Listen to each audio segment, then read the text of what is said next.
What is happening, YouTube? It's Mr. Chillout here, bringing you another Gears of War 4 video. In this video I'll be focusing on Horde 3.0, but more importantly its new class setup system and what it all means. So let's jump right into this biatch.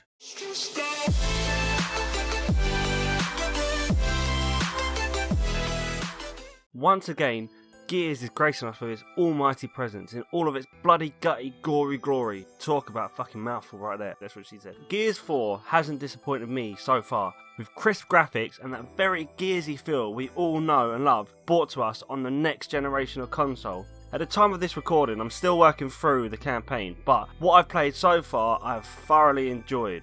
As for the multiplayer, I haven't even touched the actual player versus player side yet, but I have spent so much of my time playing the new Horde 3.0 system that they've made for this game. With the arrival of the new enemy, the DBs, in Horde mode, and the new Locust enemies along with loads of new weapons, classes and loadouts, it's made for an interesting learning curve for even me, someone who's veteraned to Gears of War Horde. So I thought I'd make a video to help all you new guys who are playing this game or who are finding it hard to get to grasp with what it all means, so that hopefully you can have a better experience whilst playing Horde. Before we get into the classes themselves and when to use them, you first need to know the basics of the class setup and how it fits into the game itself. So I'm going to run you through all of that before we go any further. Also, on another note, if there is a specific class that you want to go and see how it all works and don't have to watch the rest of the video, I'm going to put annotations on the left hand side of the screen so you can click on them and you can choose what bits you want to watch and the video will start from there. So hopefully you won't have to sit through everything that you don't need to see and it will help you out further. The basics. First things first, you now have what is known as the Fabricator, which is basically a mobile Mary Poppins box that allows you to buy weapons and fortifications with the energy gained from killing the enemies in the wave that you've just played. Energy is basically the currency of Horde and everything is based around energy. Any fortifications you want to buy, weapons you want to buy are bought with energy. You gain energy from killing your enemies and picking up the little floaty gold thing above their dead body. If you don't pick up the energy before the next round begins, that energy will be lost forever and you won't be able to spend the points from that energy, so bear that in mind. This is also the place that you take your fallen teammates' dog tags to if they die within a round. The first revival is always free, but after that they begin to cost. It starts at 2,500 energy, so watch out for them teammates that are always the liabilities within your team. You normally place the Fabricator in the primary area that you're going to be defending or build up your base around. The placement of the Fabricator is one of the most important things that you have to get right at the beginning of the game. A bad placement of the Fabricator can cause you nothing but grief if you've got too many areas to defend from, or it's hard to get to if you need to fall back, so think about where you're going to put your Fabricator. There are now 5 classes to choose from: the Soldier, the Heavy, the Scout, the Engineer, and my personal favourite, the Sniper.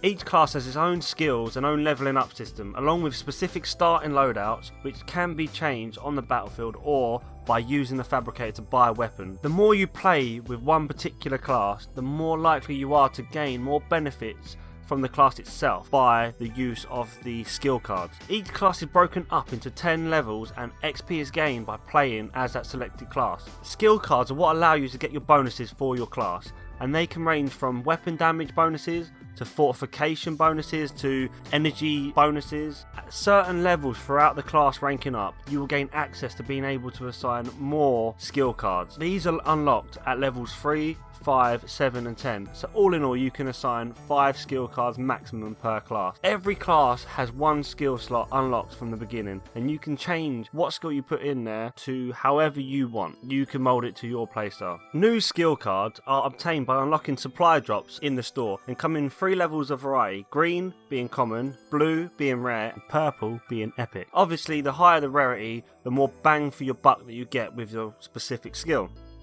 To gain more supply drops to unlock, you use the coins that you gain from either unlocking bounties. Specific ones either give you experience or coins, or by just completing games. The other way is you bend over, you pull your card out, you swipe that straight in your ass crack, and you pay them some money. So basically pay to win, which is another video, neither here nor there right now. I just hate it.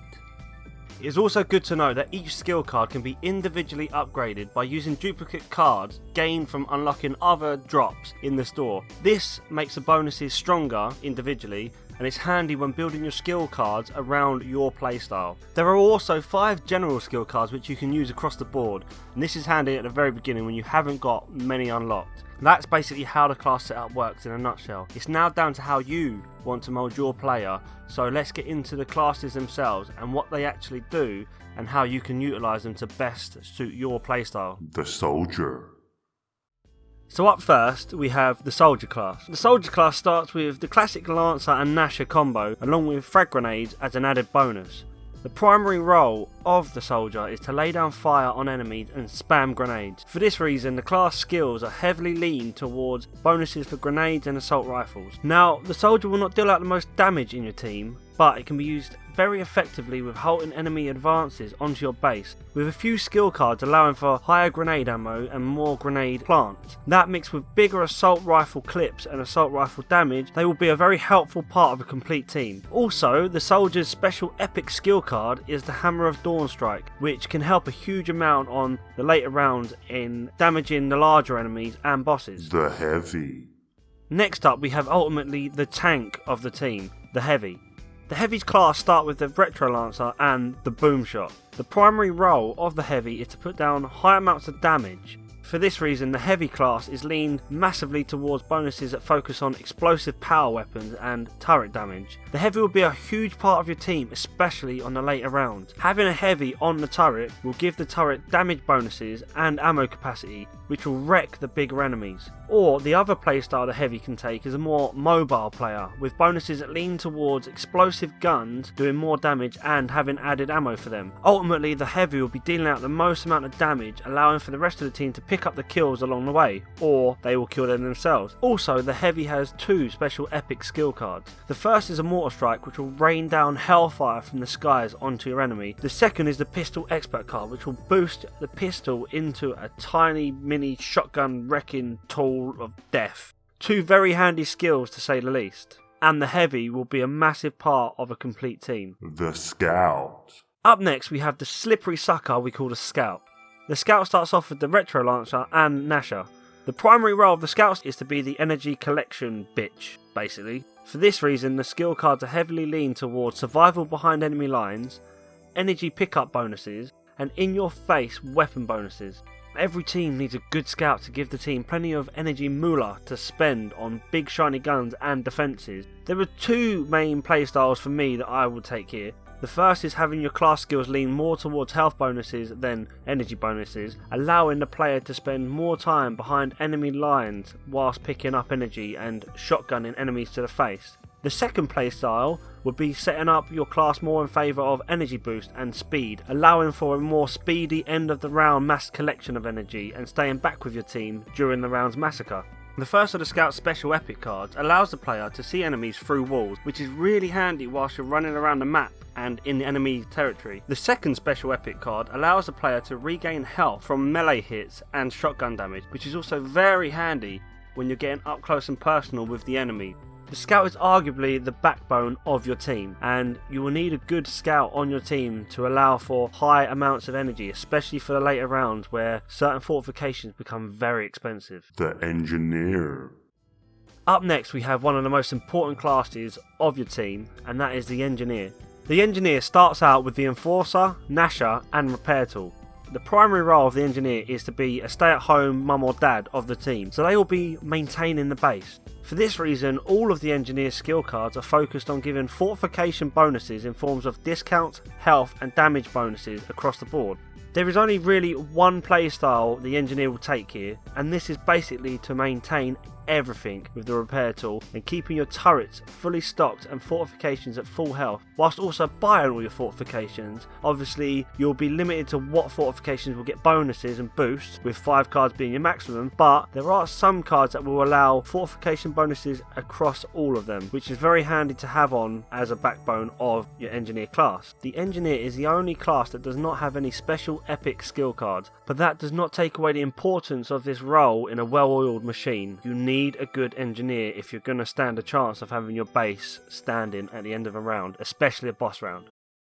The Sniper. Up next is the one, the only, the Sniper. And as I said earlier, this is my personal favourite of all the classes. The Sniper starts out with a sniper rifle and the Marc's are MK1 rifle.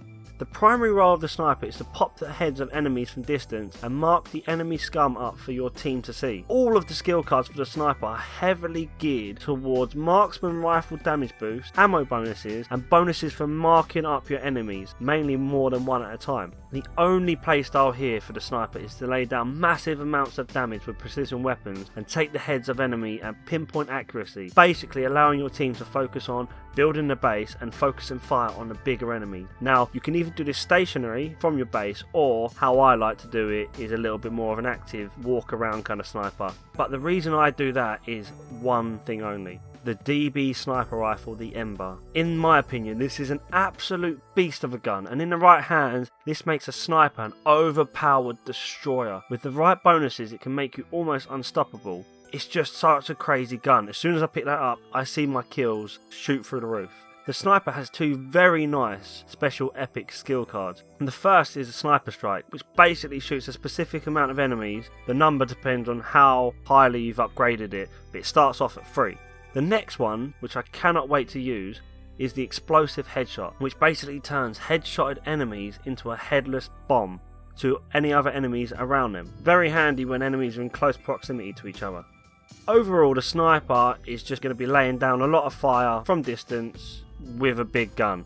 That's the Sniper role, but it's fun doing. And that's all I have for you on this video. Hopefully I've touched on everything that will help you lot out. If you feel like I've missed out something important, leave a comment below to help out the others. If this video has tickled your fancy and helped you out, don't forget to give it a lovely thumbs up. And finally, to keep up to date with all my new content, caress that subscribe button, and until next time, laters.